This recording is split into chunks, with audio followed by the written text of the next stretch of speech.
ಇದು ಶಿಕ್ಷಣ ಇಲಾಖೆ ಶಿಕ್ಷಣ ಸಚಿವರು ನೋಡಲೇಬೇಕಾದಂತಹ ಸ್ಟೋರಿ. ಸರ್ಕಾರಿ ಆದರ್ಶ ವಿದ್ಯಾಲಯದ ಕರ್ಮಕಾಂಡ ಬಟಾಬಯಲಾಗ್ತಾ ಇದೆ ನಿಮ್ಮ ಪವರ್ ಟಿವಿಯಲ್ಲಿ.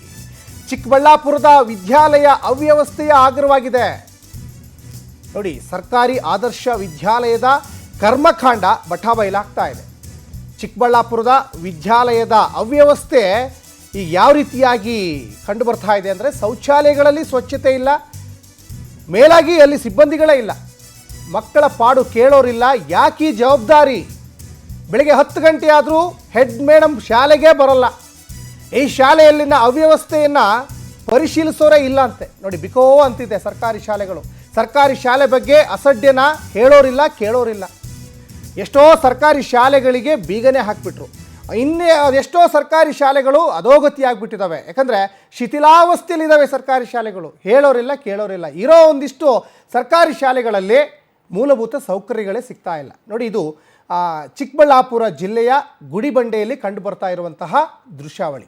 ಒಂದು ಕಡೆ ನೋಡಿ, ಮಕ್ಕಳನ್ನು ಓದಿಸ್ಬೇಕು ಅಂತ ಪೋಷಕರು ಸಾಕಷ್ಟು ಕನಸಿಟ್ಕೊಂಡಿರ್ತಾರೆ.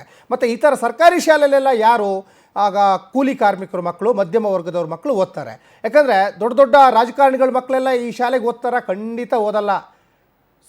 ದೊಡ್ಡ ದೊಡ್ಡ ರಾಜಕಾರಣಿಗಳ ಹೆಸರಲ್ಲೇ ಅದೆಷ್ಟೋ ಖಾಸಗಿ ಶಾಲೆಗಳಿರ್ತವೆ. ಒಂದು ದೊಡ್ಡ ಲಿಸ್ಟೇ ಮಾಡ್ಬೋದು. ಮತ್ತು ಸರ್ಕಾರಿ ನೌಕರರಾಗಲಿ, ಮಕ್ಕಳಾಗಲಿ ಇಂಥ ಶಾಲೆಗಳಲ್ಲಿ ಓದಲ್ಲ. ಇಲ್ಲೆಲ್ಲ ಕೂಲಿ ಕಾರ್ಮಿಕರು, ಗಾರೆ ಕೆಲಸವ್ರು ಮಾಡೋ ಮಕ್ಕಳು, ಮಧ್ಯಮ ವರ್ಗದವ್ರ ಮಕ್ಕಳು ಓದ್ತಾರೆ ನೋಡಿ. ಹೆಂಗಾಗಿದೆ ಅಂತ ನೋಡಿ, ಶೌಚಾಲಯನೇ ಇಲ್ಲ ಅಲ್ಲಿ. ಎಲ್ಲ ವಿಮಾಲ್ ಏನೇನೋ ಹಾಕಿ ಉಗಿದು ಬಿಟ್ಟಿದ್ದಾರೆ, ಗಿಟ್ಕಾ ತಿಂದು ಉಗಿದು ಬಿಟ್ಟಿದ್ದಾರೆ. ಪೇಪರ್ ಎಲ್ಲಿ ಬೇಕಲ್ಲಿ ಬಿದ್ದುಬಿಟ್ಟಿದೆ.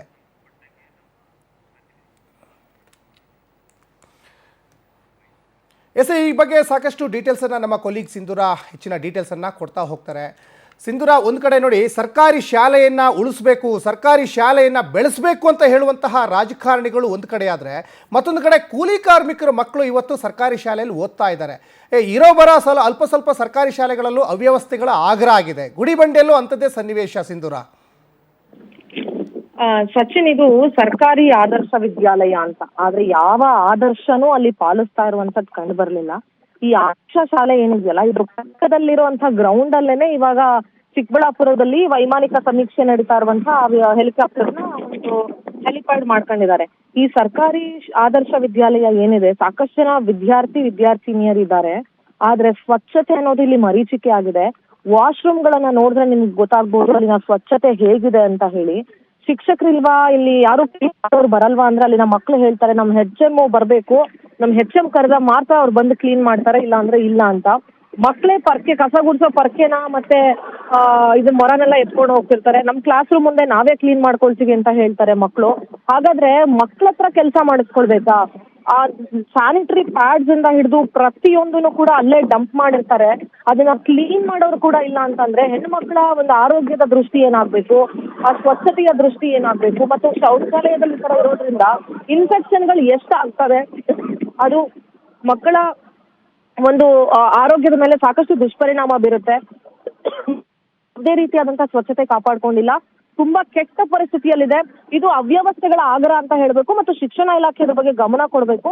ಸರ್ಕಾರಿ ಶಾಲೆಗಳಿಗೆ ಯಾಕೆ ಹೆಚ್ಚಿನ ಸಂಖ್ಯೆಯಲ್ಲಿ ಮಕ್ಕಳನ್ನ ಸೇರ್ಸಲ್ಲ ಅಂತ ಹೇಳಿದ್ರೆ, ಈ ರೀತಿಯಾದಂತಹ ಒಂದು ವ್ಯವಸ್ಥೆ ಇದ್ರೆ ಮಕ್ಕಳು ಏನ್ ತಾನೇ ಪಾಠ ಕಲಿತಾರೆ? ರೆಸ್ಟ್ ರೂಮ್ಗೆ ಹೋದ್ರೆ ಅವ್ರು ಕೈಕಾಲು ತೊಳ್ಕೊಂಬರಕ್ಕೆ ನೀರಿನ ವ್ಯವಸ್ಥೆ ಇಲ್ಲ ಅಲ್ಲಿ, ಮತ್ತು ಆ ಗಲೀಜಲ್ಲೇ ಅವ್ರು ಇರ್ಬೇಕಾಗತ್ತೆ. ಈ ತರದ ಮತ್ತೆ 10 ಗಂಟೆ ಆದ್ರೂ ಅಲ್ಲಿನ ಹೆಡ್ ಮೇಡಮ್ ಯಾರೋ ಇದಾರೆ, ಹೆಡ್ ಮೇಡಮ್ ಕೂಡ ಬಂದಿರೋದಿಲ್ಲ. ಮಕ್ಕಳು ಮಾತಾಡೋದಕ್ಕೇನೆ ಹೆದರ್ತಾರೆ. ಸ್ವಚ್ಛತೆ ಅನ್ನೋದ್ರಲ್ಲಿ ಮರೀಚಿಕೆ ಆಗಿದೆ ಸಚಿನ್ ಇಲ್ಲಿ. ಧನ್ಯವಾದ ಸಿಂಧೂರ ತಮ್ಮೆಲ್ಲ ಡೀಟೇಲ್ಸ್ಗಾಗಿ.